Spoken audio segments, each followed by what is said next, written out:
What is going on, everybody? I'm your boy Retro Bliss, and you are on the Retro Bliss Rewind podcast. Welcome. I got some serious echo going on in my ear right now. I don't know if you guys can hear that or not. Oh, okay. I'm just gonna I'll have to check my settings here in a minute. But anyway, we got a good show tonight. We have a special guest, David Oghia. I said it wrong. But we'll have him correct me. But anyway, we're going to talk about the new Vectrex Mini. We talked about the new Intellivision Sprint last week, and we're going to talk about this. And the Vectrex Mini isn't out yet, but we're going to go into detail. So without further delay, let's just bring in the panel. First, we're going to bring in Mike from Mike's Gaming Gala, Brian from BD Retro Mods, and then David Oghia. Great. You did it great, Oghia. Okay. So I'm going to try to fix my audio. Okay, I'll introduce then. So David is the head of the new project that just launched on Kickstarter yesterday, and that is the Vectrex Mini. So this is their website. I've got links I put them in my description. They should be in Phil's as well, but there's links to both the Vectrex website as well as their Kickstarter, which we'll look at in a sec. But the Vectrex Mini is a project that basically is like it's a mini Vectrex. Obviously, it doesn't have a CRT screen. And when it was first announced, I was incredibly skeptical because it's a small screen and it's a small controller. But at Portland Retro Gaming Expo, I got to meet David. And if you didn't see that video that I did, you guys can go back and watch that after the stream. But I got to play a prototype of this, and man, oh man, did it win me over. And clearly, the advertising that's been done has done really well for the Kickstarter.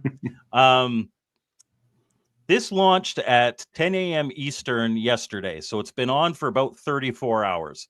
And they have already gotten over 5 times their goal, which was 100,000 euros. They're at over 570,000 euros right now, almost $1 million Canadian. And for us in the United States, it's $663,121 so far. On the Kickstarter page. So and for those of you who were aware of this coming, they had 50 Founder Edition Vectrex Minis available, and those were at a much cheaper price. They were at 99 euro as opposed to the 149 euro. And I was watching and refreshing, and literally as soon as it came on, I went in there, found that thing, clicked it, went to it. By the time I got to pay, which was probably about 20 seconds after this went live, all 50 were gone. That is how popular this initial launch was. Thankfully, I did get an early bird, and those are all gone now. But why don't we start? And I'll just kind of scroll down. Actually, I am in this. David might not even know this. I'm in this Kickstarter because if you scroll down to the nice images of everybody seeing and playing this at different events, right at the bottom, there I am right there. And if you look really close, I've got my little camera in front of me. That's when I was recording footage playing at Portland. Like very much this photo. Yeah, we can see the friends behind from the Intellivision booth. That's right. They were so nice with me, and they welcome us so well.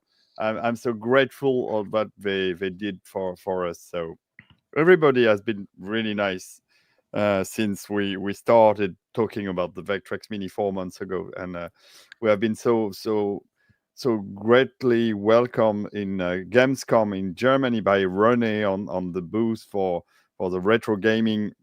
And after we went to Play Expo in Blackpool, and we met Lawrence and Jim and so many great guys, fans of of the Vectrex. It was amazing, amazing welcome. And also in Portland, well, I'm overwhelmed by the reaction of the public, and that's really, really, yeah, I'm really moved about that.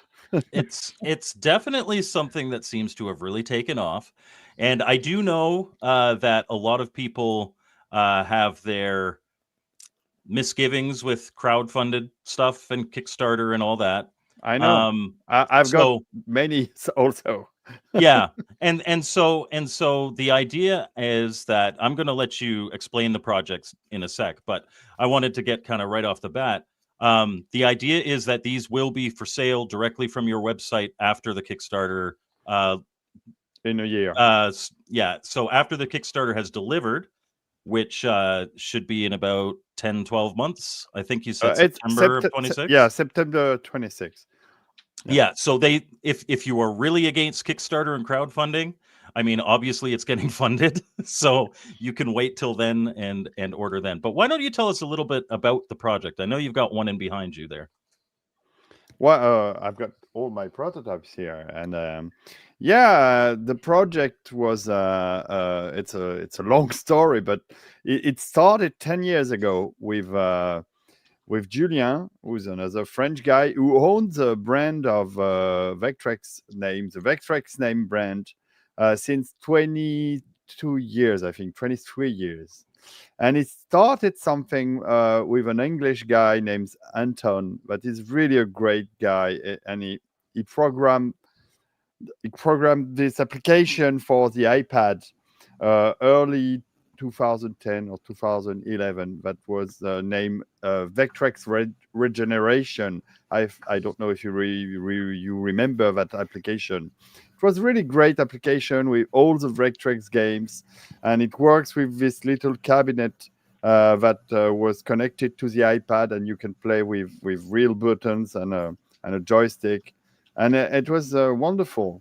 But sadly for Anton, the app didn't sell very well, so he lost a lot of money on this project because he invested many pounds on this. So after that, Julien, he was trying to do something with the Vectrex brand because he thought there is really something to do with it.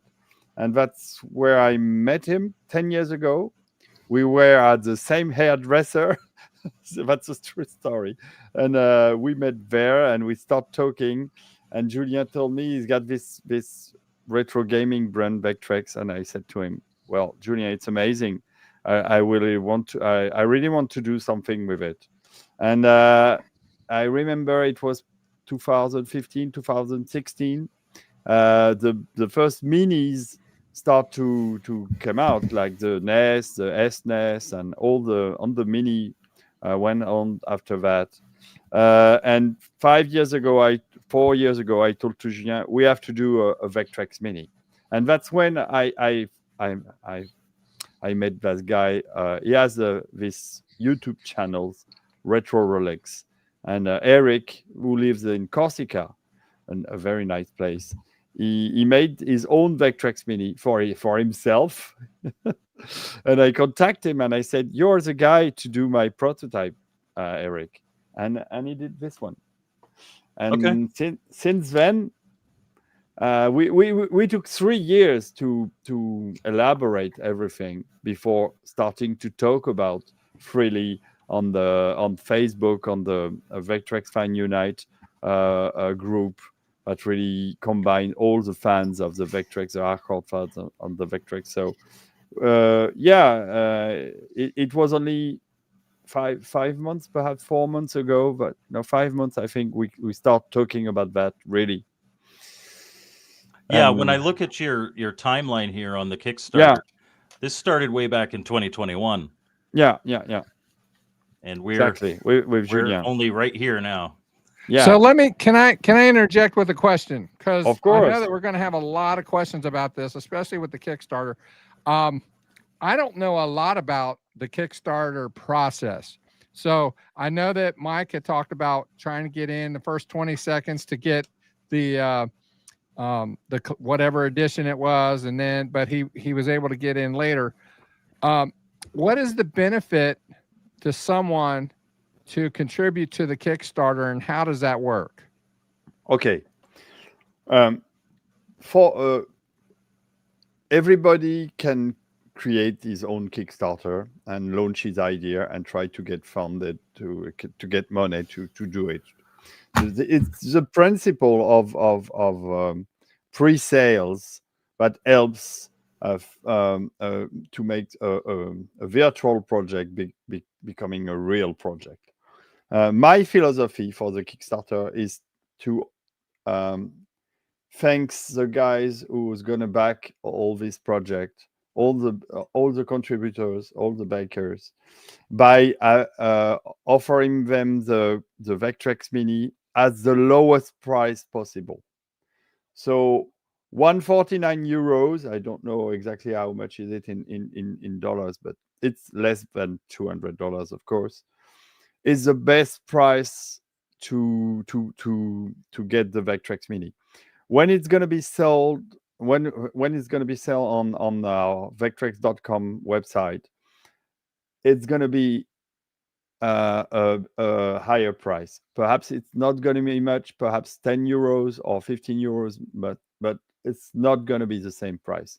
It's going to be more expensive. Not a lot, but just to thanks all the people who's going to back this project now, the price is going to be a little bit up on the Vectrex.com. Sorry, I've got difficulties with my English tonight because it's You're so doing late. great. I'm looking for my I'm searching my words. But anyway, that's my philosophy. And also, I don't think we're gonna distribute the Vectrex Mini on a larger scale. It's gonna be only for our website, and we're gonna sold that worldwide, but it's gonna be only on our website. Yeah, it's not going to be in Walmart or Costco or anything. Yeah, no, and it's not gonna be. The price is not gonna be, discounted after 6 months of selling that. We want this brand to be for years now, and thanks to all the bakers that are supporting our project, it seems that Vectrex is rebirth. The Vectrex brand is going to last for a few years now with the Vectrex Mini. Of course, the original Vectrex it's forever now. We're not gonna forget about this one. But our new ideas, our new models are really launched since yesterday, and now it's heading to be a brand that we rebirth for years. I really hope. So let me ask a question, because this is a question that a lot of people, especially in the United States, are probably asking. Have you taken into the account possible tariffs on your product into the United States? Because that's kind of an issue right now. And we have, I mean, Brian, actually, Brian, I don't know if he's coming back or not. He's having some problems. Yeah. And with his internet. And that happens especially in Ohio. But he makes controllers, and so the prices of all his parts have gone up because of tariffs, and so he's had to pass that cost on to the consumer. So I was just wondering if that's something you've taken into account. Yeah, of course. These taxes we can have from the Trump administration, who decide to have custom taxes. Yeah, I thought about that, and well, it's gonna be the company I'm working with to do the Vectrex Mini is based in Taiwan. So for the moment, the custom fee between Taiwan and the US is only, I think it's only 10%. So it's not a lot. If it change, we adapt, and perhaps we will go to Mexico, to the Mexican border, or perhaps Canada, to ship from Canada to the US, and try to avoid being too much to have too much taxes from the US.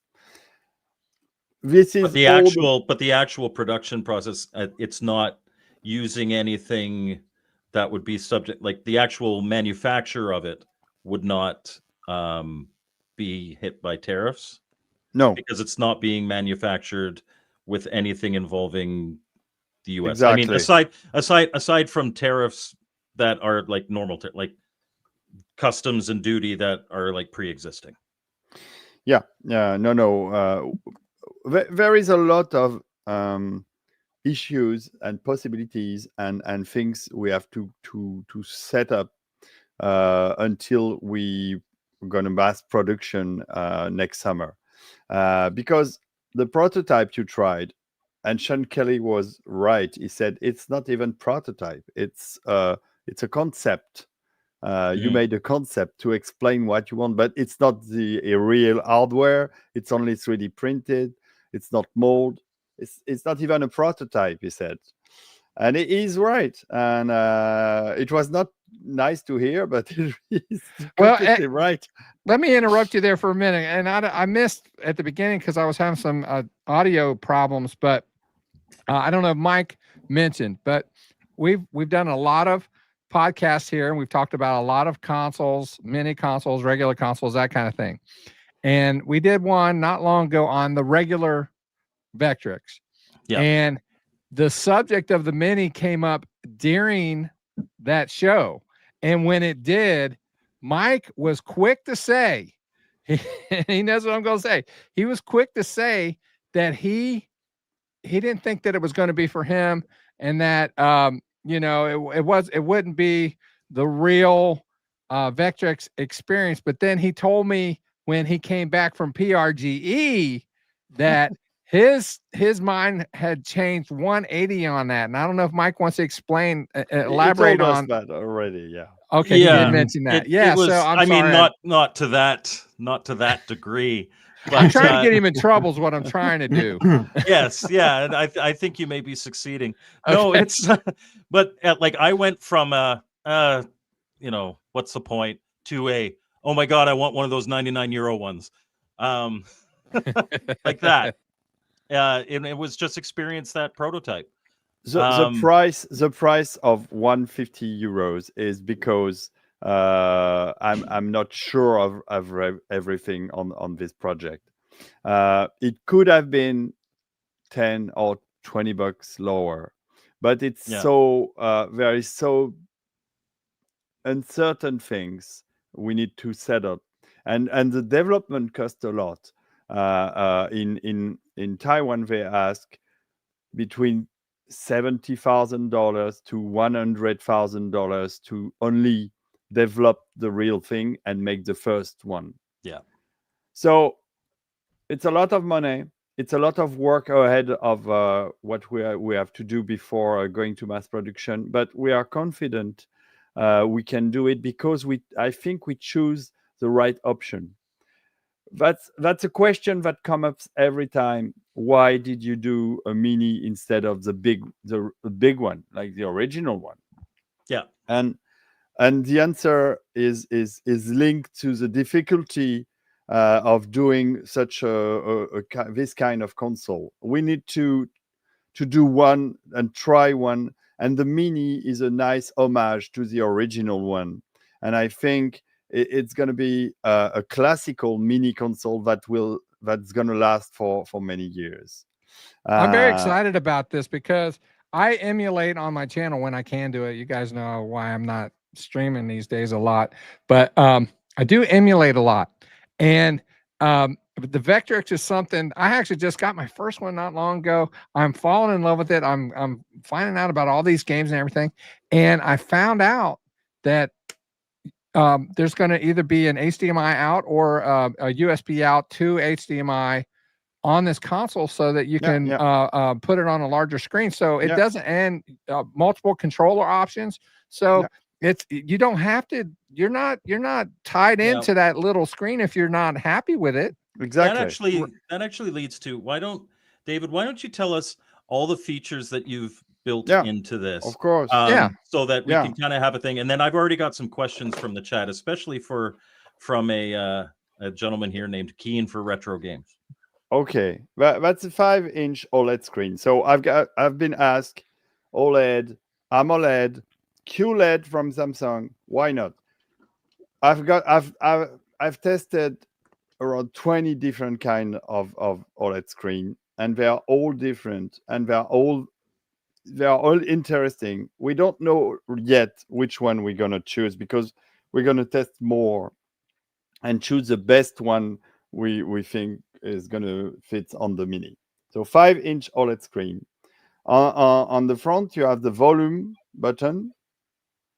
It works. Yeah.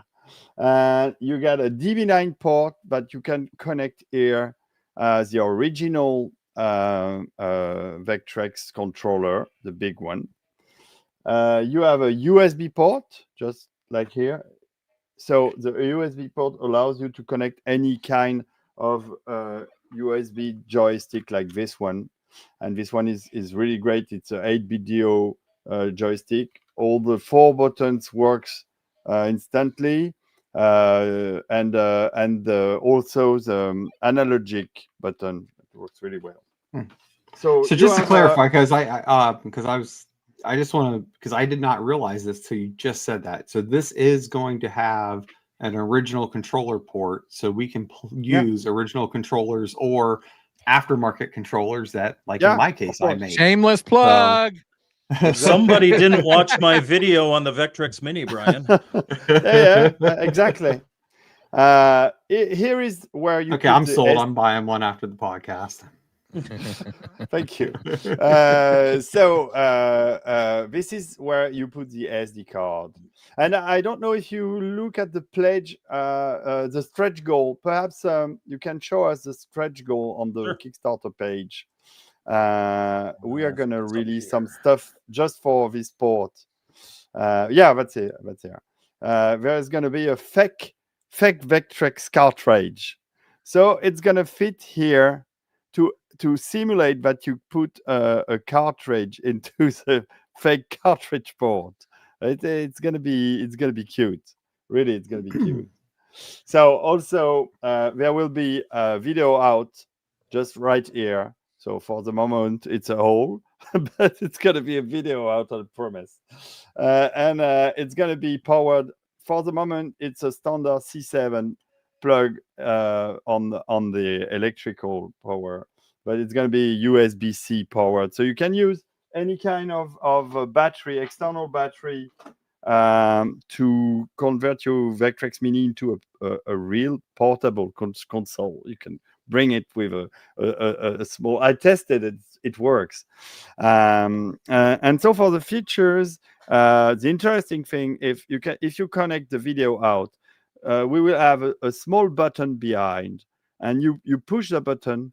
And the display will be in TET mode, and you push the button, and it's going to be in horizontal. Oh, so nice. You can get a full-size monitor, turn it outside. Exactly. That's really cool. Yeah, Whoa, that's cool because I never thought about that. Yeah, because you can. My TV just behind me, you see that displaying Vectrex images is big. It's on the it's a wide screen, so the Vectrex game's going to be in the center of the screen.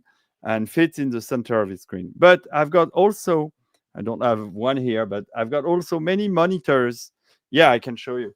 For example, I've got monitor here, an iPad and a monitor. This one I can turn it on tape mode, and if I push the button, the image go in vertical in tape mode, and you can play. You can fit as maximum as you can. The display. So yeah, it's a very simple feature, but it's going to be great for people using external monitor on the Vectrex Mini. So with an old TV and some plywood, you could turn this thing into a full Vectrex arcade cabinet. Perhaps. I've got to try that. Yeah, but it's really interesting. It's really interesting. All right, we've got. Sorry, go ahead. finish up. No. What for the feature? So it will come with 14 games, not 12 games, because we had a stretch goal, adding 2 more games into the list of the games. Nice. But will come with their 14 little overlays. You tried that, Mike, at Yep. it is really cute, and and the Bluetooth, of course, the Bluetooth controller that allows you to play as the original one, and as you tried it, it fits very well in the end. It if you try to use it like an original Vectrex controller where you kind of place It's it a on the little table, bit small. it's too small for that. But it actually felt really good just playing it as a controller. And like we said, if you've got a BD Retro Mods controller or an original, you can plug it in that DB9 port and you can have that original experience there. Exactly. We've got some questions here in the chat. Yeah, sure. So we're going to put you on the grill. Keen asks, how confident are you that you'll be able to deliver the Vectrex Mini based on the cost on the Kickstarter? Well, what we have raised already in 24 hours was about what I was expecting at the most of my expectation for the end of the campaign. Mm-hmm. So it's making money on this Kickstarter campaign, making more and more money that gonna gives us more and more possibilities for the Mini, and it's gonna be so much comfortable to do that, because when you get a lot of money, you can do a lot of things. You can try as many as mold you want. You can try many kind of plastics. You can try different kind of PCBs. You can add things into this project, and that's a great part of it. To be successful like this on the Mini, I'm gonna put all the money I can on this project, because it's like I said already earlier in the other podcast, I'm very moved because all the bakers who invest in that project, they give me a great job for the next 10 years. I think it's my new job now, and it's gonna be I'm gonna be really dedicated to the Vectrex brand and to this new project, and I really want the first Mini, to be a real nice little console. It's so important for me because I want to do more. Like Steve Jobs said, I hope it's not gonna be the lonely Vectrex we are gonna do. Like he said, this iPhone is not the only iPhone we're gonna do. We're gonna make more, and they made 17 iPhones since then. So I don't plan to make 17 Vectrex, different kind of Vectrex. But sure, people ask so much about the bigger one. And of course, it's in my mind, but it was not possible to do that for the first project. And I think the Mini is really something cute, is really something that fits really well in a retro collection. So the Mini is important, and the next project we will do, because you help us so much of doing this one, are going to be really different. But I have to convince everybody in delivering that Mini and all the parts and all the products at the right time, and it has to be really great. So our customers, our thousands of customers now, have to be very, very happy with it, to allow me to offer them new ideas and new project later. And you're confident at the €150 that you've got that completely sorted, and that you're still making a profit on these. At the beginning of the year, I went 3 weeks in Asia. I went to Shenzhen. I went to I saw many companies over there. I went to Taiwan, and I picked I put my choice on a Taiwanese company that the guys are really great. great imaginations, great ideas, great. They want to do that Vectrex Mini. So yeah, they send me, a lot of companies send me quotations, and I know what it's going to cost to do it. I don't know exactly how much it's going to cost to make the development, because we have a lot of issues to fix before doing the Mini. For example, the emulator, the VecX emulator, it has flaws. It doesn't work really well. It works well on many games, but for example, on Clean Sweep, the maze is not well aligned, and there is some problem with VecX. Hopefully, when I was in Gamescom, a guy shows up, and he told me at Gamescom that he wants to help me on the emulator. I said, great. And this guy is known by the name of Melban. He's one of the greatest people, knowing perfectly. He's the one that did Vector Blade. Exactly.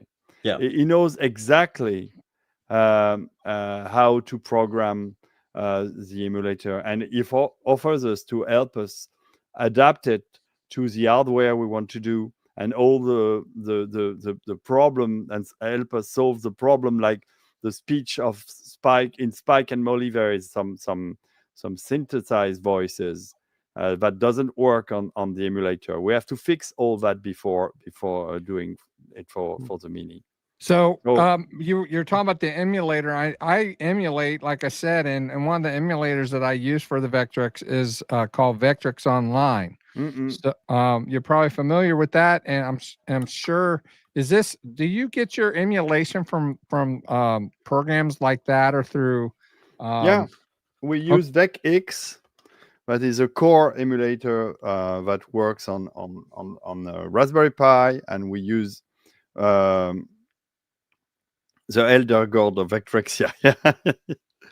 Thank you for all the comments. I'm reading it. I'm going to have to scroll back to some of the other questions too.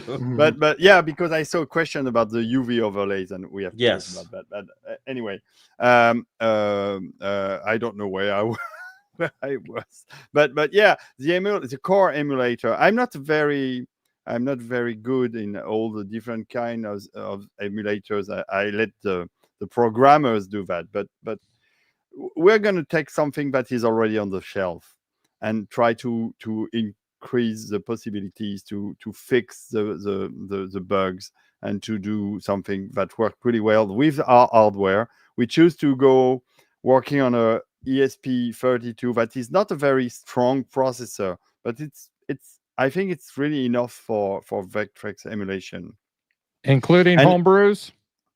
Including homebrews that works on the original hardware. Okay. Yeah.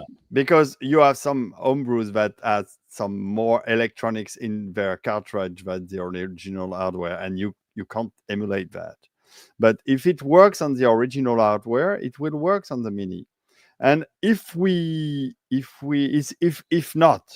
don't succeed doing it with the ESP32, I'm not stubborn. I can't switch to something else, Raspberry Pi or something like that. If it doesn't work, because nothing is certain for the moment, we will switch for something more powerful. No problem.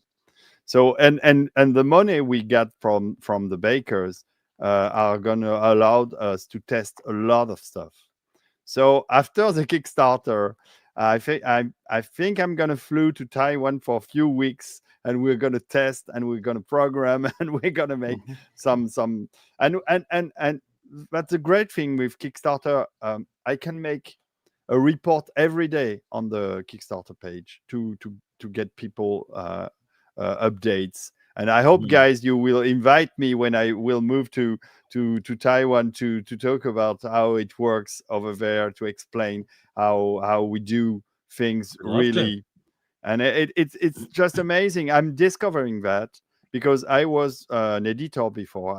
I made books for many years, so it was also a very interesting work. and working with authors, working with editors, and making real books. So that's my first electronic products, but it's still a product that is going to go to the public. So Mhm. so all the process, all I'm learning right now on the Mini is really interesting. It's really great. So, So, go ahead. oh, go ahead. No, Brian, you haven't really Oh done no, anything. it's fine. Just kind of, one of the things you just said, here earlier was, just the fact that, what the Kickstarter has become is like what you expected it to end at. So with that, do you foresee any possible manufacturing issues? Because like if you were only planning to manufacture, let's say 3,000 of them, now you might have to, when it's all said and done, I don't know, I'll throw out a number, you might have to do 10,000. Yeah. That was our is first guess. In fact, that when I started working on the Vectrex Mini, we started working on 10,000 units because I thought the Chinese or the Taiwanese couldn't do less, because when you go in a mass production process, it's going to be they don't accept to do 2,000 or 3,000 pieces. Mhm. It's not enough. So So I guess, do you foresee that being an issue then? Like if for some reason no, then no, no, no. Okay. If we have to do 10,000, 20,000, it's no problem. So no, it's not an issue. I saw very interesting question that come out very, very often about the IP and the Yeah, so let me find that, and I can read Keen's actual question here. Or maybe I I hope I'm not too paraphrase. tired to explain, because it's Oh no, that's it okay. comes- It's Um, 2:30 over there. okay. Here it is. So you Yeah. said that the Vectrex Mini will come with 12 built-in games. Now that it's a stretch goal, it's going to be Yeah. 14. Yeah. But you haven't mentioned what games those are yet. So No. Rakeen says it sounds like there are no licensed games signed yet. Are you genuinely close to an agreement with Jay Smith, or what's the deal with the games? Okay. The IP issue is not a simple stuff. Well, there is three IPs that are simple to do. It's Crumble, Berserk, and Pole Position, because it belongs to Konami, Atari, and Bandai. These are companies I can contact. And I already have contact with, and it's just a problem of finding the right deal. So these are gunning company you can talk with, and they got the IP, they got the program, they got the license, and it's very simple, in fact. For the rest of the GCE games, Jess Smith, I'm sorry to say that I tried to contact Jess Smith through people who knows him. First, he's very old. I've got rumors that he's not in very good shape. I'm sorry to hear about that, but I couldn't make it through him and through his son, because he's got a son, Spencer Smith, that take care of him and his work. So I tried to contact them. I send emails. I ask friends who knows him to contact him, and they didn't reach him. But the thing I have to say, that people are mistaken about game IPs.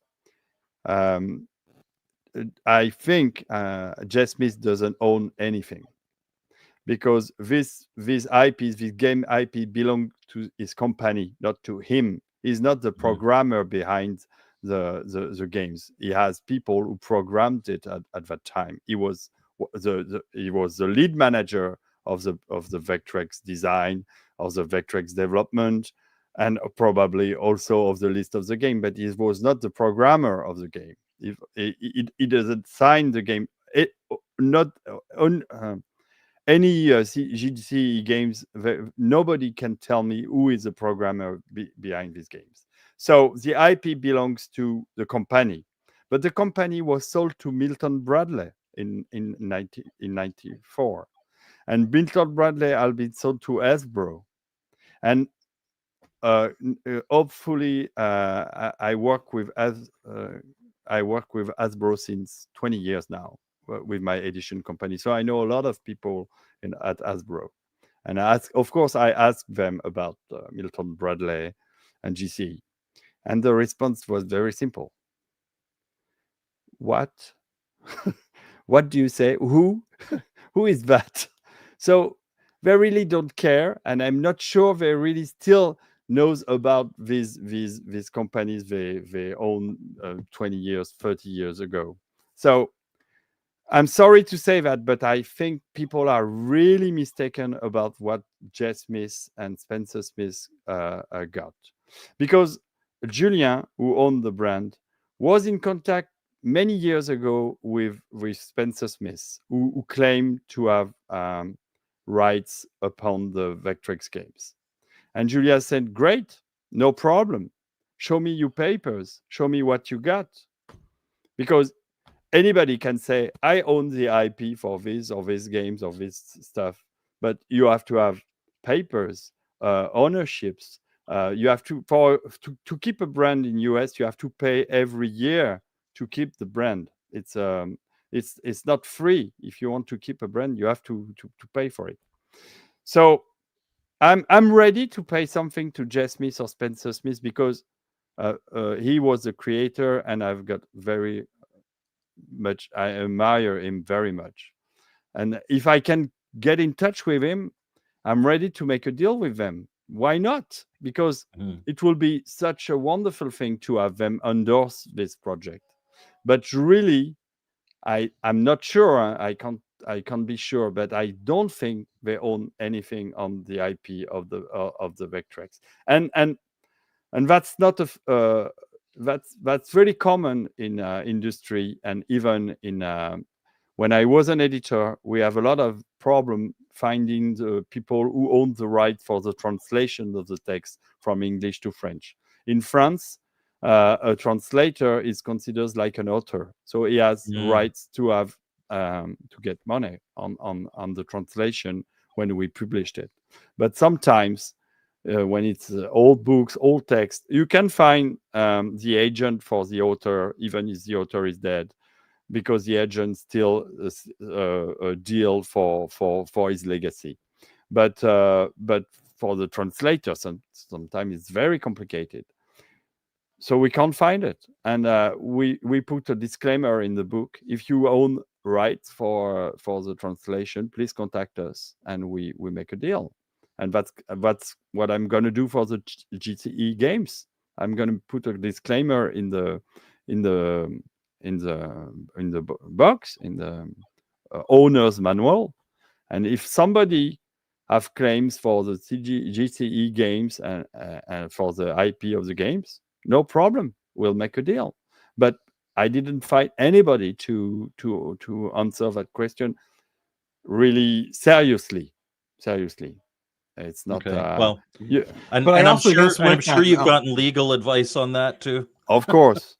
Of course. No, but I'm really I want to pay the people what they own, but you have to it's easy to see to say I was a creator of the Vectrex and the games, and now you have to pay me for the IP. But it's not working like this. It's much more complicated. And also I have to say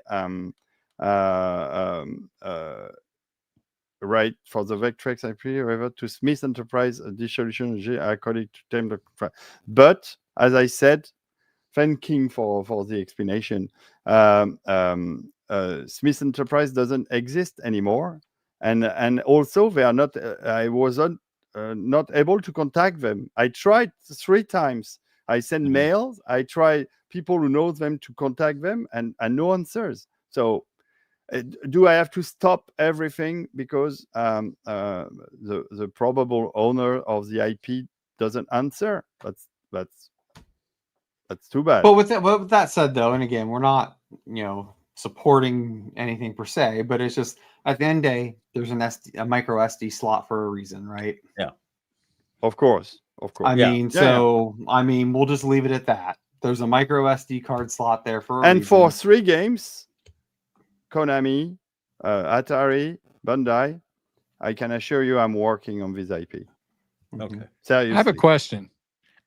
This has to do with the Kickstarter, and I didn't really look at all of the terms of the Kickstarter early on, and then the follow-up contributors. But there was a white edition that was available for, I think, some of the early Kickstarters. Now, I thought that looked really cool. Now, I have a question about it, and then as far as, because I know that initially your thought I is think just the right edition is yeah, it's there. Yeah.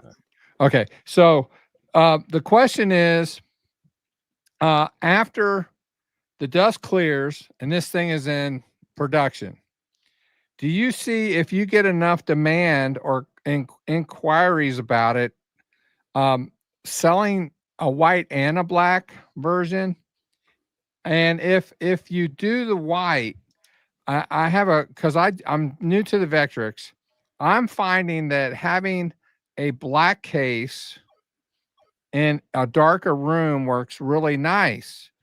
But if the white is around it, I'm just kind of curious as to how that might affect the gaming experience and the gameplay, because of the, there might be reflections off of the screen or whatnot. I mean, The honest answer, it's a limited edition collectable.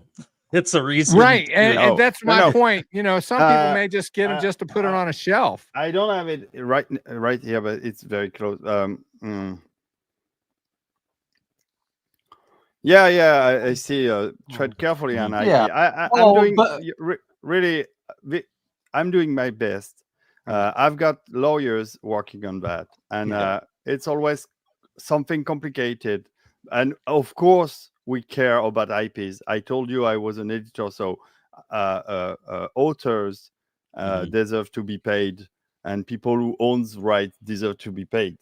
But there is a point when you can stop a project only because you can't find the right person who got the IPs. Yeah. So you have to. We tried. I worked 3 years already on this, and we tried, and for the moment there is no way. Worst case scenario, I'm positive you can make deals with some homebrew game. You didn't say that there were 12 original games. Of you course. could put 12 homebrew games that are on it that are course. awesome. Of course. Well, and honestly, that was going to be my comment. Like, again, obviously you don't want to infringe on the IPs. And we could do like Jess Smith did in '82. We can make games that look like the original. Like Mike Storm is a copy of Asteroid. It's very close to the Atari games without the Atari IP. So we can imagine something that could be close to the original and recreate the games, because they are not very complicated games. They're very simple games. So it could be, but I think it's going to be, perhaps we're going to find a way to contact Spencer Smith. Perhaps he's listening to this podcast and he is going to contact me. Well, and the thing is, to Mike's point, though, is that if you don't, so the white edition, you told me about the white edition. I'm doing a prototype in white right now. Okay. And it's working really well, and it's really cute. So don't worry, there is no issues, no reflection on the screen. It's working really well. And yes, it's going to be a very limited edition. And yes, people ask me why. People ask me why is it much more expensive than the original one, for many reasons. We have to paint the plastic when it's going to be molded. The plastic have to paint in white inside because of the natural transparency of the white plastic. So to be a white one, we have to be paint. So there is a more process on doing the shell, and also it's going to be a very special box with a white edition on it. And I've got really great ideas for that. It's going to be, I want to do something like the DVDs did, the transparent box that come over the original box, but with the white one print on the transparent celluloid that goes over the original box. And I think it's going to be really great. I got many ideas for that. So yeah, it's more expensive because it's limited, and also because we're going to add a lot of very fun stuff in it. So we're coming kind of close to the hour here. There are two questions that I definitely want to have answered here. Keen asks, on a more fun note, is it possible to use a 3D imager with this? We already know that the light pen won't work, but is it possible to use a 3D imager with it? Yeah, it's possible. But is it interesting? That's a question. I'm not sure. The size of the screen is an issue for the 3D. It's small. So I think 3D works really well in a bigger way. Yeah. But 3D Imager is my favorite add-on on this console, for every retro console. I love the 3D Imager. And definitely, if I can do something with it in the future, would be a great goal. So and then the next question was, when using the video out, does it have the option display in color? And what he means by that is, can you use digital overlays? Yeah, of through course. the emulation on this. I can show you it right now if you want. Sure, we'd love that. So this Mindstorm work with the little overlay already. So this is a real overlay. But if I put the overlay off, I quit Mindstorm. It works on a recall box, and this one got the overlays simulated. You see? There you go. Yeah, I see it. Yeah, there is a lot of reflection in my. So yeah, you will have the choice. You can choose with or without simulated overlays for all the games that will come with the Vectrex Mini. So along with the simulate, I'm sorry, go ahead. Yeah, and also if you put a game on the SD card and you put the same name game with in JPEG, the overlay in JPEG or in PNG, at the same place of the ROM, the Mini will accept it as a simulate overlays and use it as a simulate overlay. So you can, even if you don't have the overlays, you can simulate them even on the game you can add on the SD card. So along with simulated overlays, I heard that there's going to be option for a simulated buzz. Is that right? Yeah. Oh, yeah. That's a fun part. Because in Portland, a guy asked me for it's gonna be the original buzz in the Mini, and we thought already about that. And yes, I want to make a menu with buzz or without buzz. And the guy told me, no, please put a third option. What? A third option? Buzz, no buzz? Yeah, put the debuzz sound. Because some Vectrex has been modifying with debuzz, but it still remains a little buzz that is really nice. So please put no buzz, buzz, and debuzz option. So yeah, I say okay, why not? It's a very good idea. I love it. So yeah, you can simulate. You will be able to simulate the buzz into the Vectrex Mini. It's amazing what we can do in simulation these days, man. I'm telling you what. And well, and one thing too, I mean, again, I see Keen for Retro Games mentioned it, which is kind of why I mentioned with the whole micro SD card, is the fact that, you know, those core games, you know, are free downloads, you know, for not for profits. So again, I think it makes sense. Like if it's that much of a struggle to get them, that you put them as a free download on your website. Yeah, I mean, just say here's your 14 free games. I mean, you know, point them to there, and it's just at the end of the day, focus on homebrews. You know, because to me, I'm all for seeing independent publishers kind of get their due on it, and you know, and the other thing, I mean, again, another person's mentioned in here, with this being a Kickstarter, and not saying that I'm not saying this at all for this product, but definitely, but there's been some bad products, like in the sense of the Amico and some other things that the Amigo it didn't work out, and people lost money. The Amigo didn't come out at all. So exactly. Where at least you have a working prototype,